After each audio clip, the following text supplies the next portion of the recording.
Hi, my name is Sunflower, and here is a piece of my story.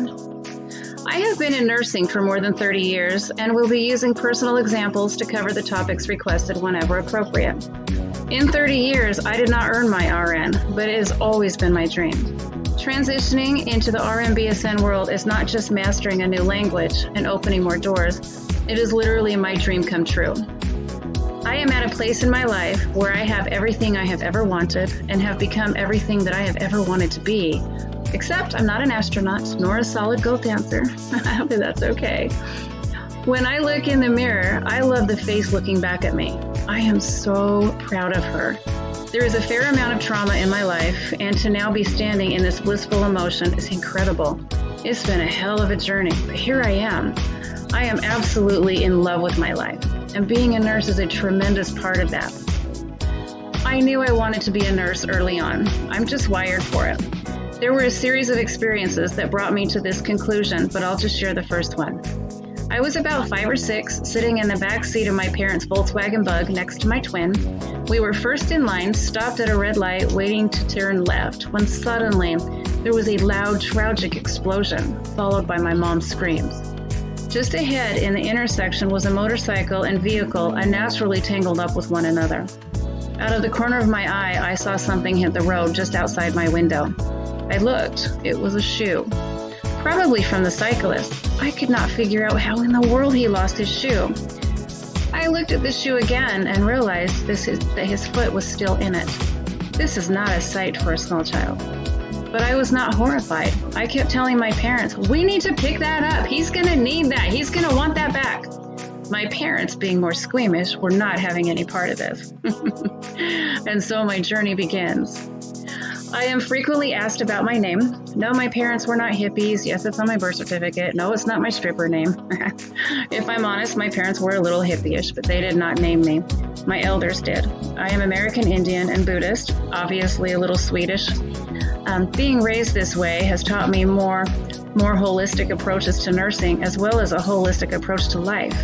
When a body starts to break down, there is a problem in the soul. To heal the body, you must first heal the soul. This upbringing became the foundation of my nursing practice. My dad, Cascade, was a tremendous source of strength.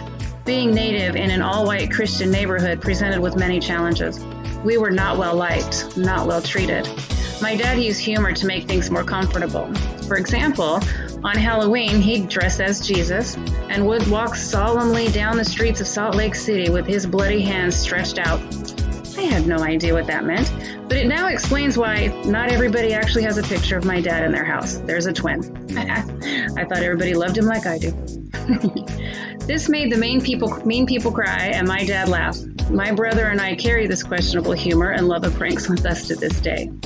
Humor is a cam that I utilize whenever possible and will continue to utilize whenever appropriate. The qualities that I value and bring do not just make me a good nurse, but rather a good human being. For example, I am freakishly creative. I make everything. And the definition of creativity is problem solving. Being able to critically think and problem solve is a fundamental skill in nursing.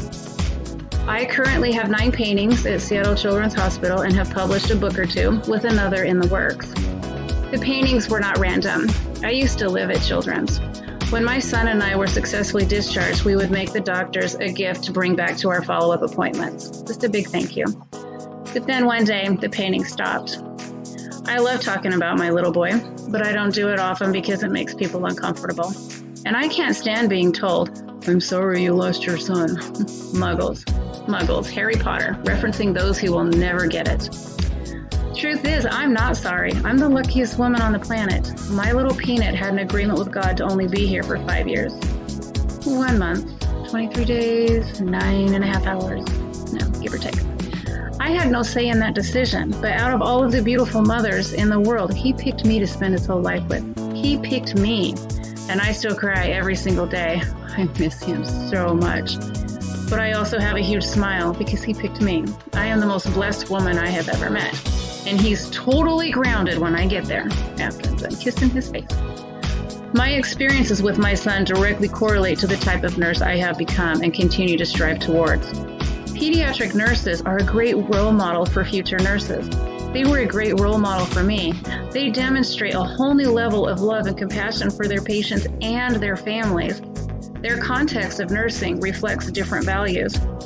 Now I'm the nurse who cares for babies like my late son and strive to be like the pediatric nurses before me. While in the PN program, as a class, we discussed grief. Grief is the currency of my life. The paragraph in the book only stated, grieving parents are emotionally unavailable. That's it. I totally have a problem with that. That is probably what we look like to a muggle, but not to a nurse.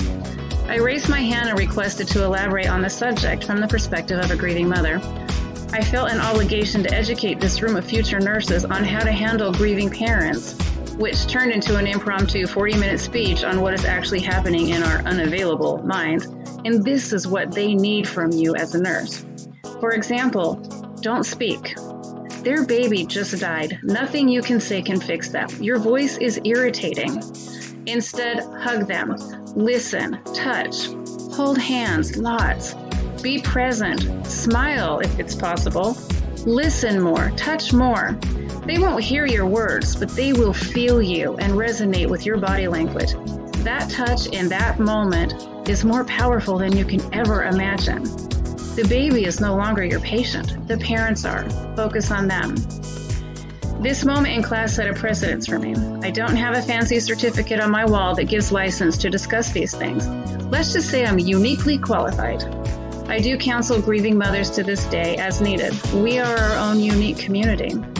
Nursing is extremely complex, but being able to identify and then fulfill those needs, whether physical, emotional, or what have you, makes a difference between a good nurse and a great nurse.